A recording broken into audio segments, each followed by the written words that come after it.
If you're watching this right now and you're hitting the gym, let's say 4, 5, maybe 6 days a week, you think you're training hard enough, you're eating quote unquote right, and expecting that your body will eventually just transform.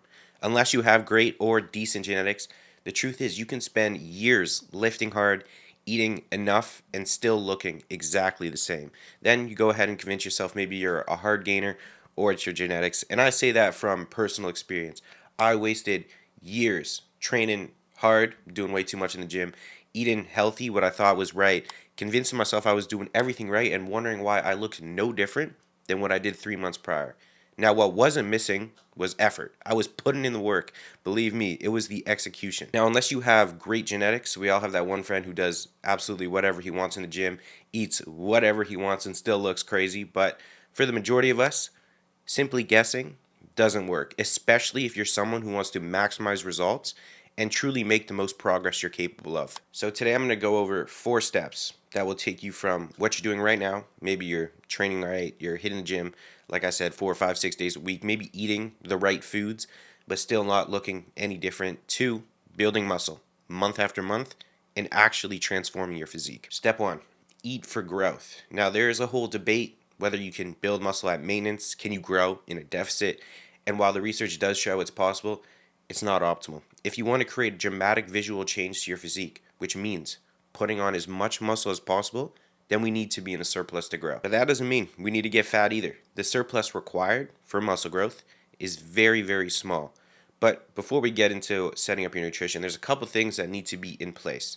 First, the leaner you start your gaining phase or bulk, the better, because the longer your runway will be to grow, which should be at a bare minimum 16, ideally 20 weeks. And the leaner you are, the more insulin sensitive you are, meaning you'll have a better nutrient partitioning ratio, whereby more of what you eat will be partitioned towards muscle rather than fat. So, provided you're lean, if you're not, I suggest running a short fat loss phase first.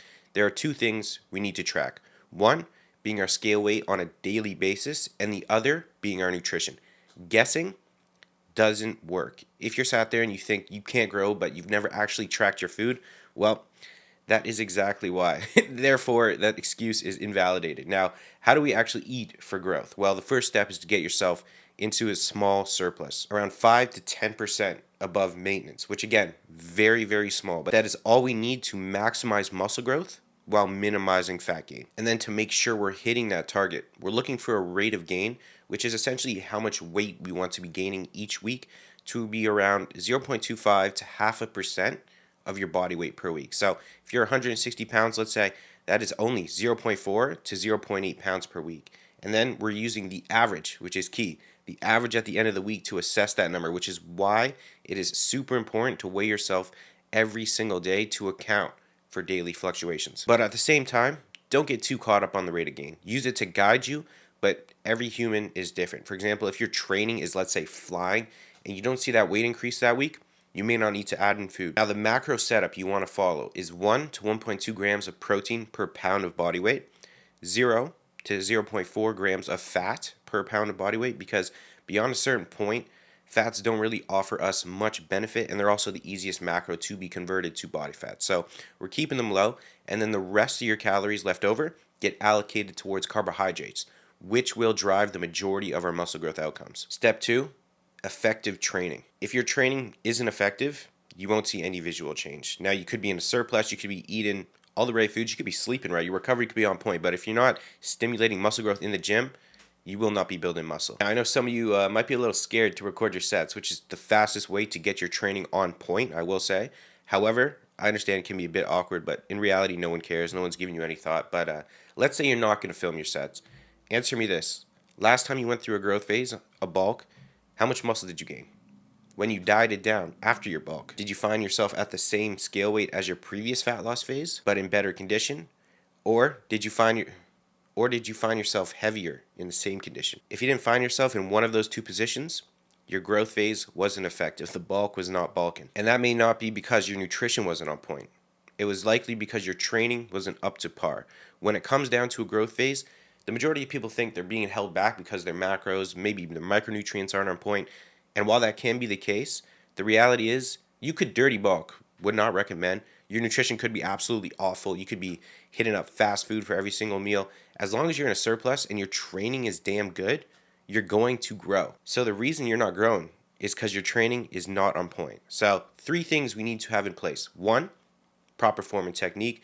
Pretty self-explanatory. We want to be training the intended muscle group. Then proximity to failure. Ideally, I'd shoot for failure. Now, do you need to hit 0 RIR to grow? No, we need to be within 3 RIR, but what is the likelihood you can accurately judge where 3 reps in reserve actually is? In my opinion, quite low. So shoot for failure, and you're probably safely landing in that 1 to 3 RIR range. Next, we need enough sets per body part, but we want to avoid junk volume at the same time. So per week, giving each muscle group 6 to potentially 8 working sets is where you want to start.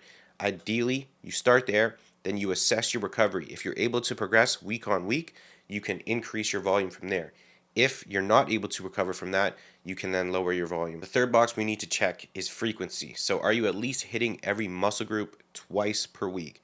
So basically following any split other than the bro split. Step 3, applying progressive overload. In my opinion, the best way to apply progressive overload to literally guarantee you're getting the most out of your training is following what's called the double progression model. Now, before we can apply this, we must be tracking our training. So logging each set is a non-negotiable, and you can do this on your notes, in your phone. There's free apps like RepCount, which is great. Or I mean, you could literally walk in there with a physical logbook if you really wanted to. It doesn't really matter, but we need to be tracking our weight and reps for each set in order to accurately progress week to week. So now you're tracking your lifts. We got a rep range for every single set. Now we know we can build muscle anywhere from 5 to 30 reps. So as long as you land somewhere in there, you're good. However, personally, I'm a big 6 to 10 guy because lower reps done accurately are slightly better, in my opinion. But nevertheless, if you train in a variety of rep ranges, you will grow as long as you're hitting that close proximity to failure. So once you have a rep range for each set, you're going to go in the gym and pick a weight you think you can do for said rep range. So say your rep range is 6 to 10. First exercise, bench press, and you think you can do a plate on either side, so let's say for at least 6 reps. Great. You do it, you got 7. Perfect. Now, every week, when you get back to that exercise, your goal is to beat the reps you got the week before until you reach the top of the rep range. Once you're able to do, in this case, 10 reps, because our rep range is 6 to 10, with a plate on each side, that's when you up the weight to send you back down the rep range and simply repeat that cycle for every set on every exercise. So just to summarize, first, set a rep range. Second, pick a weight you think you can do where you'll land somewhere in that rep range. And then every week, your goal is to beat the number of reps you got until you reach the top of the rep range. Once you're there, you up the weight slightly to send you back down and rinse and repeat. Step 4, consistency. Now, a gaining phase or bulk, not quite as exciting as a fat loss phase. You're not going to be seeing the visual changes on a week-to-week basis like you do when you're dieting, but staying locked in during your bulk is what truly separates those from who grows or who stays the same. So nailing your meals, your training, sleep on a daily basis is what's needed to make great progress. You got to stack days in a bulk and become process oriented versus outcome oriented to truly make the most progress you're capable of. Now, there are some tips I can give you to make this a little easier, and one is keep your goal literally in your face, whether it's posting on a wall or whatever you need to do, maybe your lock screen. What I like to do with all my clients is create a timeline, which you can see one here for me personally, which is mapping out each phase for my year. So then you're left seeing like, oh wow, I only have a 20-week growth phase and then 4 weeks at maintenance. Then I'm back into my fat loss phase. So you can really condense that time and make each week matter. And another thing for some people is accountability is an issue. Actually, for a lot of people it is. So you might need a coach just to have that person to be accountable with, or you track your progress publicly, you post on Instagram, or you just have a friend to keep you accountable. Or in a growth phase, what a great scenario is you're in a growth phase or bulk with your friend. For example, first year uni, me and my friend, his name's Amiel, literally would hit the gym together.